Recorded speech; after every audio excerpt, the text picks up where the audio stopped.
مساء الخير. أبويا سابني أنا وأخواتي ومشي وإحنا صغيرين. سابنا، لا ساب لنا مصاريف ولا ساب لنا أي حاجة. اختفى من حياتنا خالص. أمي ما كانتش بتشتغل وكمان ما كانتش متعلمة، ولكن دورت على شغل واشتغلت فراشة في مكان ما، واتعلمت صنعة الخياطة واتعلمت تخيط بالأجر للناس، ومن مرتبها وأجر الخياطة اللي كانت بتخيطه كانت بتصرف علينا. كمان خلاني ما سابوناش الصراحة، وقفوا في ظهر أمي وربونا معاها وعلمونا الصح والغلط وعلمونا كل حاجة كويسة. وأمي كمان تعبت تعبت تعبت كتير جدا جدا عشان توصل بينا لبر الأمان. احنا 3 اخوات. أنا عندي 20 سنة، سنة أولى لسه في الجامعة. أختي أصغر مني بسنتين وأختي التانية أقل منها بسنتين، بين كل واحدة فينا سنتين. المهم قابلني واحد شاب في الجامعة وقال لي عايزة أتقدم لأهلك. قلت له طيب اديني فرصة بس. فقعدت أفكر، الشاب ده عايز يتقدمني بس هو ما يعرفش القصة بتاعتي، ويا ترى لو عرفها ايه اللي ممكن يحصل؟ يا ترى هيقعد عايزني زي ما هو عايزني؟ هيتقدمني زي ما هو عايز ومقرر لو حست بالقصة بتاعتي وعرفها، ولا هيرفضني؟ المهم قعدت أفكر، طب أنا أبويا عايش، أروح له وأقول له أنا في واحد عايز يتقدم لي، وأخليه يقابله ويتقدم له؟ رجعت تاني لنفسي وأقول لأ، هو ما شالش همي قبل كده، هو ما حسش بيا، هو ما عرفش أنا عشت إزاي. ما يستاهلش، ما يستاهلش دلوقتي إن أجيب خطيب يحط إيده في إيده. ما يستاهلش إن الإنسان اللي أنا هعيش معاه يحط إيدي في إيده، إيده في إيده. لأ. المهم وفضول مني بس عشان أعرف إيه الظروف، قعدت أنكش وأدور لحد ما عرفت سكته. ساعتها أنا ما قلتش لإخواتي أنا رايحة ولا جاية ولا بعمل إيه عشان ما أصدمهمش، لأن أنا حاسة بيهم وحاسة بمشاعرهم. قلت كفاية عشان لو حصلت أي حاجة أصطدم أنا لوحدي، كفاية هما ملهمش ذنب في حاجة. وما خبيش عليكم، أنا وصلت المكان ورحت عشان أعرف إيه الظروف. والزحمة جوايا أسئلة كتيرة جدا جدا. عايزة أسأله، أنت سبتنا ليه؟ أنت أهملت فينا ليه؟ إحنا كان ذنبنا إيه؟ مهما كانت ظروفك كان مفروض تستحمل علشان خاطرنا.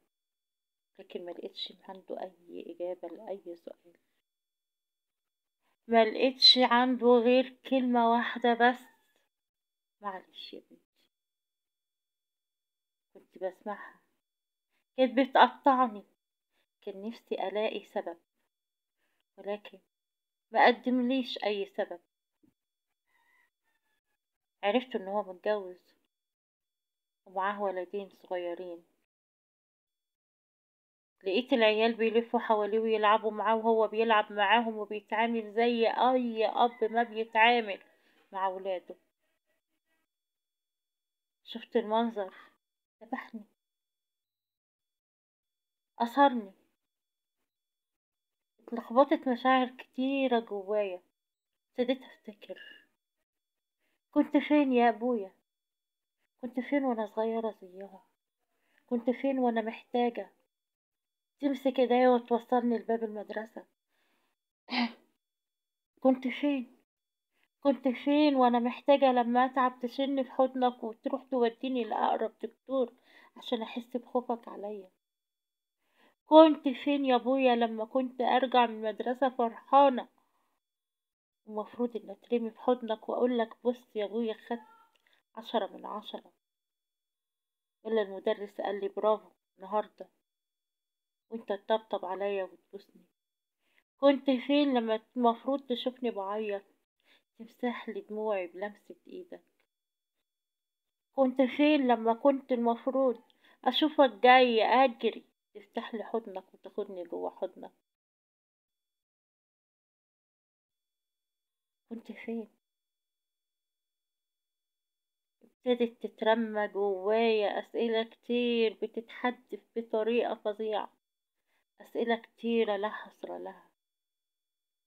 فقت من غيبوبتي، من التوهة اللي انا كنت تايهاها، ولقيت نفسي بقوم وامشي من غير حتى ما استأذن. سمعت صوت من بعيد جاي بينادي عليا، معرفش جاي منين.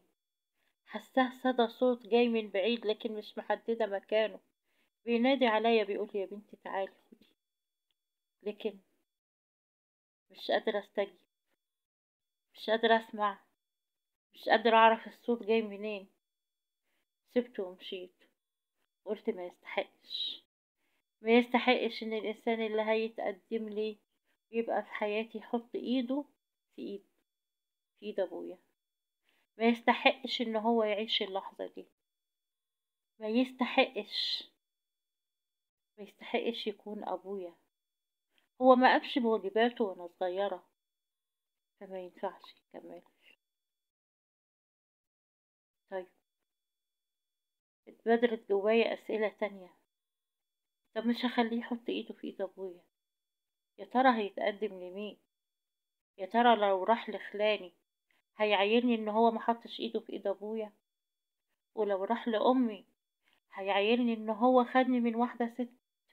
انا مش عارفة المستقبل ممكن يكون ازاي، مش عارفة الدنيا هتمشي معايا ازاي. قولولي اعمل ايه، دلوني على الطريق الصح. اعمل ايه؟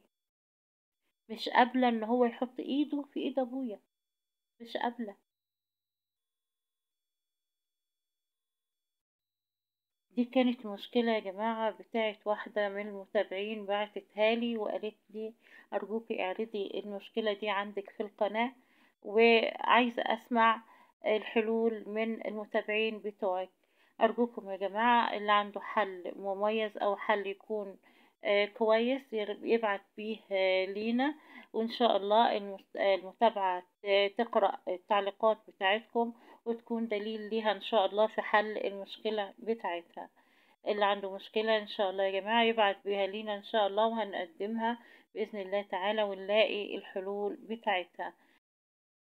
وقبل ما أسيبكم ما تنسوش اللايك والشير والاشتراك في القناة عشان يوصلكم مني أي فيديو جديد تاني. إذا عجبكم الفيديوهات من النوعية دي قولولي إن شاء الله نكررها تاني كتير. أسيبكم بحفظ الله ورعايته، والسلام عليكم ورحمة الله وبركاته.